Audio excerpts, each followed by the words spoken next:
Hi friends, स्वागत है हमारे चैनल क्रैक गवर्नमेंट एग्जाम में। अगर हमारे वीडियो अच्छा लगे तो प्लीज लाइक कीजिए, सब्सक्राइब कीजिए, बेल आइकन दबाएं और अपने दोस्तों के पास अधिक से अधिक शेयर कीजिए। आज हम फिजिक्स से संबंधित टॉप 50 क्वेश्चन के बारे में डिस्कस करेंगे। चलिए स्टार्ट करते हैं आज का फर्स्ट क्वेश्चन। मानव शरीर का औसत तापमान होता है, तो इसका राइट आंसर ऑप्शन ई, उपयुक्त सभी। ओके, मानव शरीर का जो औसत तापमान है वह सेल्सियस में 36.9 डिग्री सेल्सियस, फ़ारेनहाइट में 98.6 डिग्री फ़ारेनहाइट और ह्यूमर में 29.6 डिग्री ह्यूमर और केल्विन में 310 डिग्री केल्विन होता है। तो आपको ये चारों पॉइंट आपको याद रखना है। ओके, ध्वनि की तीव्रता किससे मापा जाता है? तो इसका राइट आंसर है ऑप्शन बी, डेसिबल। ओके, तो ध्वनि की तीव्रता को डेसिबल में मापा जाता है, आपको याद रखना है। नेक्स्ट, यदि किसी पिंड को पृथ्वी से 11.2 किलोमीटर प्रति सेकंड के वेग से अगर फेंका जाए तो क्या होगा? तो इसका राइट आंसर है ऑप्शन सी, पृथ्वी पर कभी नहीं लौटेगा। ओके, यदि किसी वस्तु को 11.2 किलोमीटर प्रति सेकंड के वेग से अगर फेंका जाए तो पृथ्वी पर कभी भी वापस नहीं लौटेगा। ओके, क्योंकि पृथ्वी पर जो प्लान वेग है वो 11.2 किलोमीटर प्रति सेकंड है। ओके, आपको याद रखना है।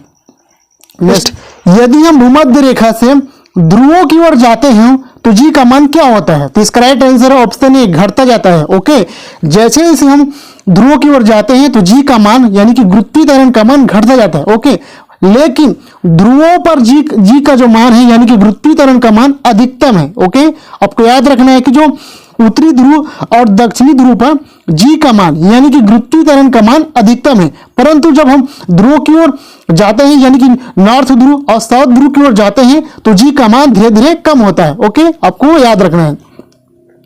जी का मान कितना है? तो जी का मान 9.81 मीटर प्रति सेकंड स्क्वायर है। ओके, आपको याद रखना है। नेक्स्ट,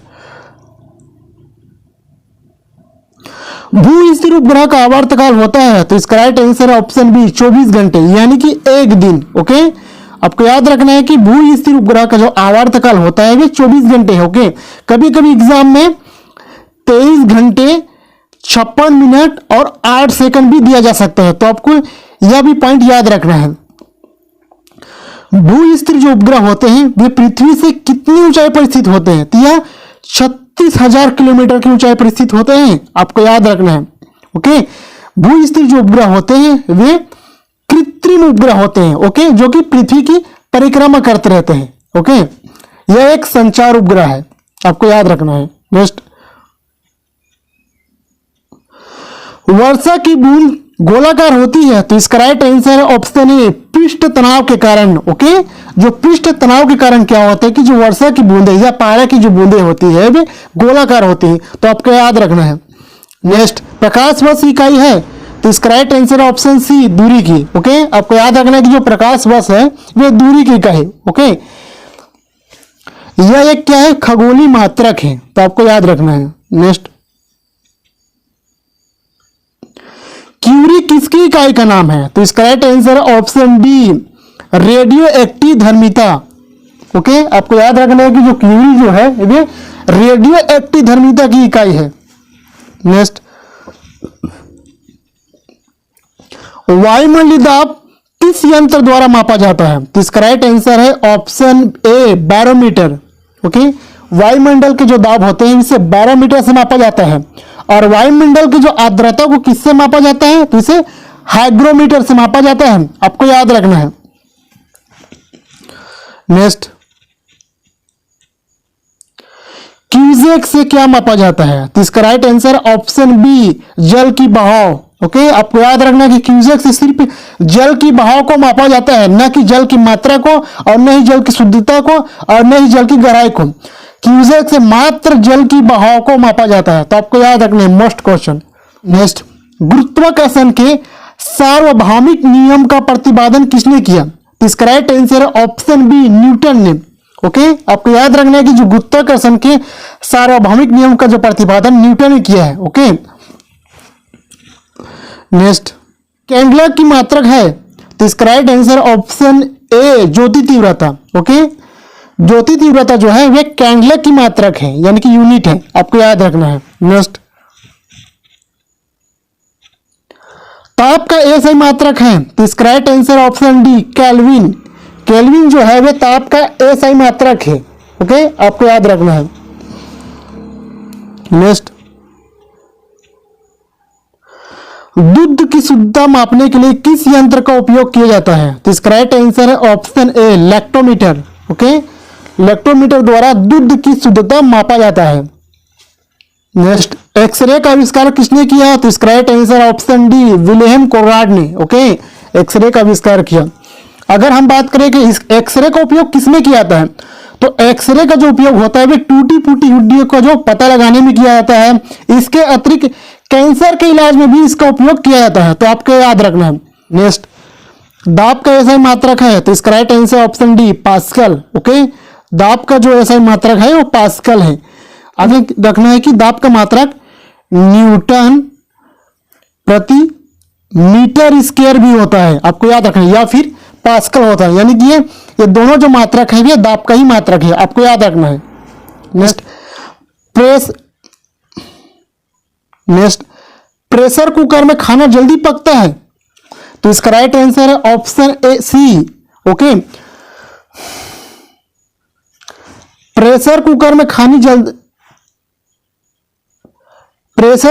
खाना जल्दी पकता है क्योंकि इसका राइट आंसर है ऑप्शन सी, भाप के इकट्ठा हो जाने से दबाव बढ़ता जाता है। ओके, जैसे जैसे जो भाप इकट्ठा होता जाता है वैसे वैसे क्या होता है कि जो दबाव बढ़ता जाता है। ओके, समुद्र की गहराई मापने वाले यंत्र को क्या कहा जाता है? तो इसका right answer option A, fathometer. Okay, समुद्र की जो गहराई होते हैं उसे फायदोमीटर से मापा जाता है, तो आपको याद रखना है।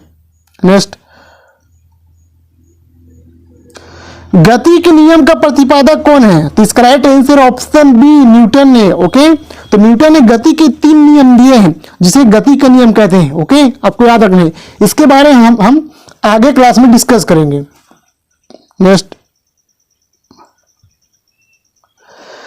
प्रत्येक क्रिया के बराबर विपरीत दिशा में एक प्रतिक्रिया होती है, तो इसका राइट आंसर है ऑप्शन सी, न्यूटन की गति के तृतीय नियम। ओके, मान लीजिए कि हम किसी बुक को टेबल में रखे हैं, तो अगर हम उस बुक को उठाते हैं तो क्या होता है कि नीचे की तरफ भी बल लगता है। ओके, उठाने में तो बल लगता ही है, साथ ही साथ में नीचे की तरफ भी बल लगता है। ओके, इसी को बोला है कि प्रत्येक क्रिया के बराबर विपरीत दिशा में एक प्रतिक्रिया लगती है, यानी कि एक और बल लगती है। ओके, आपको याद रखना है। नेक्स्ट, जेट इंजन किस सिद्धांत पर कार्य करता है? यानी कि जेट इंजन हो या रॉकेट, किस सिद्धांत पर कार्य करते हैं ये दोनों? तो ये ऑप्शन ए, रैखिक संवेग संरक्षण के सिद्धांत पर कार्य करता है। ओके, जेट इंजन और रॉकेट ये दोनों जो है रैखिक संवेग संरक्षण के सिद्धांत पर कार्य करते हैं, आपको याद रखना है। नेक्स्ट, बर्फ पानी में तैरती है किंतु अल्कोहल में डूब जाती है, क्यों? तो इसका राइट आंसर है ऑप्शन सी, बर्फ जो होते हैं वो पानी से हल्की होती है परंतु क्या होता है कि वे अल्कोहल से भारी हो जाती है। इस कारण क्या होता है कि जो बर्फ है पानी में तैरती है परंतु अल्कोहल में क्या होता है कि जो भारी होने के कारण से अल्कोहल में डूब जाती है, तो आपको याद रखना है। नेक्स्ट, चावल पकाना कठिन होता है, तो इसका राइट आंसर ऑप्शन डी, पर्वत के शिखर पर। ओके, क्योंकि वहां पर क्या है कि वायुमंडलीय दाब कम है। ओके, नेक्स्ट, सूर्य के द्वारा विकसित ऊर्जा का कारण है, तो इसका राइट आंसर ऑप्शन है नाभिकीय संलयन। ओके, द्रव से वाष्प में पदार्थ की अवस्था परिवर्तन को कहते हैं, तो इसका राइट आंसर ऑप्शन सी, वाष्पन कहते हैं। ओके, नेक्स्ट, बांध के नीचे की दीवार मोटी बनाई जाती है क्योंकि? इसका राइट आंसर है ऑप्शन ए, गहराई बढ़ने के साथ क्या होता है कि जो द्रव का जो दाब है ये बढ़ता है। ओके, तो आपको याद रखना है। नेक्स्ट,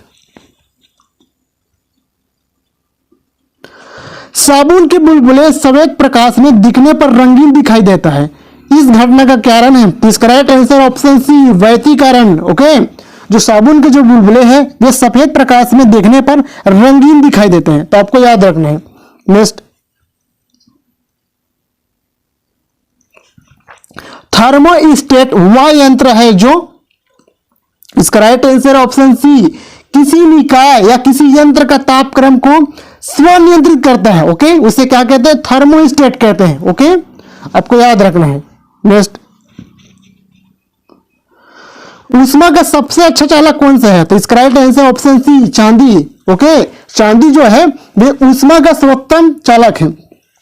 चांदी में विद्युत धारा तेजी से प्रवाहित होती है। ओके, परंतु क्या है कि चांदी जो है महंगे होने के कारण से इसे विद्युत तार के रूप में इसका उपयोग नहीं किया जाता है। इसके बदले तांबा और एल्यूमिनियम का प्रयोग किया जाता है। ओके, आपको याद रखना है।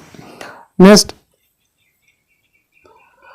ऊष्मा के संचरण की विधि है। तो इसका राइट आंसर ऑप्शन डी उपयुक्त सभी। ओके, ऊष्मा के संचरण की चालन, संवहन और विकिरण विधि है, आपको याद रखना है। नेक्स्ट, वह ताप जिस पर बर्फ, पानी, वाष्प संतुलन में रहता है कहा जाता है? तो इसका राइट आंसर ऑप्शन सी त्रिक बिंदु कहा जाता है। तो आपको याद रखना है कि बर्फ, पानी और वाष्प जो संतुलन में रहता है उस ताप को त्रिक बिंदु कहा जाता है। नेक्स्ट, कमरे में रखे रेफ्रिजरेटर का दरवाजा खोल दिया जाता है तो कमरे का तापमान पर क्या प्रभाव पड़ेगा? तो इसका राइट आंसर है ऑप्शन ए बढ़ जाएगा। ओके, अगर हम सूर्य विकिरण का कौन सा भाग सोलर कुकर को गर्म कर देता है? तो इसका राइट आंसर है ऑप्शन बी अवरक्त विकिरणे। ओके, आपको याद रखना है। नेक्स्ट, मिट्टी के घड़ में पानी का ठंडा होना निर्भर करता है। तो इसका राइट आंसर ऑप्शन डी उपयुक्त सभी, यानी कि वायुमंडलीय आर्द्रता पर, वायु पर और बाह्य ताप पर। तो इन तीनों पॉइंट को आपको याद रखना है। नेक्स्ट, जल का क्वथनांक होता है। तो इसका right answer option C 100 degree Celsius. Okay, जल जो है 100 डिग्री सेल्सियस पर उबलता है, यानी कि आपको याद रखना है। नेक्स्ट, किस माध्यम में ध्वनि का वेग अधिकतम होता है? तो इसका राइट आंसर ऑप्शन है ठोस। ओके, ठोसों में क्या होता है कि ध्वनि जो है तेजी से प्रसार होने लगती है। ओके, इसका वेग अधिकतम किसमें होता है? ठोस में होगा, आपको याद रखना है। नेक्स्ट, वायु में ध्वनि की चाल कितनी होती है? तो इसका right answer option B 332 metre प्रति सेकंड होती है। किसमें? वायु में ध्वनि की जो चाल होती है। नेक्स्ट, ध्वनि के स्रोत व परवर्ती सतह के बीच न्यूनतम कितनी दूरी होनी चाहिए जिससे कि प्रतिध्वनि स्पष्ट रूप से सुनाई दे सके? तो इसका right answer option C 17 metre. Okay, मान लीजिए कि हम किसी को पुकारते हैं तो हमारी जो ध्वनि जो है प्रतिध्वनि के रूप में कब सुनाई देगा कि कम से कम 17 मीटर की दूरी पर रहे। ओके, अगर इससे कम दूरी पर अगर हम हैं तो इसमें क्या होगा? प्रतिध्वनि सुनाई नहीं देगा। ओके, आपको याद रखना। नेक्स्ट, ध्वनि की अधिकतम गति से चलती है। तो इसका right answer option C steel में। ओके, ध्वनि जो है सबसे तेज गति किस में चलती है? तो ये स्टील में चलती है। नेक्स्ट, प्रतिध्वनि का कारण है। तो इसका राइट आंसर ऑप्शन बी ध्वनि का परिवर्तन। ओके, ध्वनि का जो परिवर्तन है वह प्रतिध्वनि का कारण है, आपको याद रखना है। ध्वनि तरंगों की प्रकृति होती है। तो इसका राइट आंसर ऑप्शन बी अनुदैर्घ्य है। ओके, जो ध्वनि तरंग की जो प्रकृति होती है वे अनुदैर्घ्य होती है। नेक्स्ट, स्टेथोस्कोप ध्वनि के किस सिद्धांत पर कार्य करता है? तो इसका राइट आंसर ऑप्शन है परावर्तन के सिद्धांत पर कार्य करता है। ओके, प्रकाश के वर्ण विक्षेपण का उदाहरण है। तो इसका राइट आंसर है ऑप्शन ए प्रिज्म से प्राप्त स्पेक्ट्रम। ओके, जब किसी सफेद प्रकाश को किसी प्रिज्म से गुजारा जाता है तो वह 7 रंगों में विभक्त हो जाता है। ओके, कितने रंगों में? 7 रंग में। ओके, आपको याद रखना है। नेक्स्ट, अवश्रव्य तरंगे वे यांत्रिक तरंगे जिनकी आवृत्ति होती है। तो इसका right answer option B 20 hertz से कम होती है। ओके, अवश्रव्य तरंगे वे तरंगे होती हैं जिनको मनुष्य नहीं सुन सकते। ओके, इसके अंतर्गत भूकंप की तरंगे होती हैं। ओके, आपको याद रखना है। नेक्स्ट, प्रकाश तरंगों के लिए निम्न में से कौन सा कथन सत्य है? तो इसका राइट आंसर ऑप्शन बी लाल रंग की जो तरंगदैर्घ्य से अधिक होती है। ओके, और बैगनी रंग की जो तरंगदैर्घ्य क्या होती है कि सबसे कम होती है, आपको याद रखना है। ओके, वायलेट यानी कि बैगनी। नेक्स्ट, सूर्य के पृष्ठ का ताप कितना होता है? तो इसका right answer option B 5800 kelvin. Okay, कहीं कहीं पर 5778 केल्विन भी दिया गया है। ओके, आपको याद रखना है। नेक्स्ट, मरीचिका का उदाहरण है, तो इसका राइट आंसर ऑप्शन ई प्रकाश का अपवर्तन। ओके, नेक्स्ट, आंख के किस भाग द्वारा आंख में प्रवेश करने वाली प्रकाश की मात्रा नियंत्रित होता है? नेक्स्ट, आंख के किस भाग द्वारा आंख में प्रवेश करने वाले प्रकाश की मात्रा नियंत्रित होती है? तो इसका right answer option C iris के द्वारा। ओके, प्रकाश की जो मात्रा होती है वह किसके द्वारा नियंत्रित होती है? आइरिस द्वारा, आपको याद रखना है। नेक्स्ट, अभिसारी लेंस वह होता है जो, इसका राइट आंसर ऑप्शन है किरणें एकत्रित करता है। ओके, अभिसारी लेंस को उत्तल लेंस भी कहते हैं। ओके, और अपसारी लेंस किसे कहते हैं? अपसारी लेंस वह लेंस होता है जो किरणें को फैला देती है। ओके, अपसारी लेंस यानी कि अवतल लेंस को कहते हैं, आपको याद रखना है। नेक्स्ट, नेत्रदान में दान दिया जाता है, तो इसका right answer option C cornea. Okay, नेत्रदान में कार्निया दान दिया जाता है, आपको याद रखना है। दोस्तों, हम अगले वीडियो में फिजिक्स के अन्य महत्वपूर्ण क्वेश्चन के बारे में डिस्कस करेंगे। ओके, हमारा वीडियो कैसा लगा कमेंट में बताएं। थैंक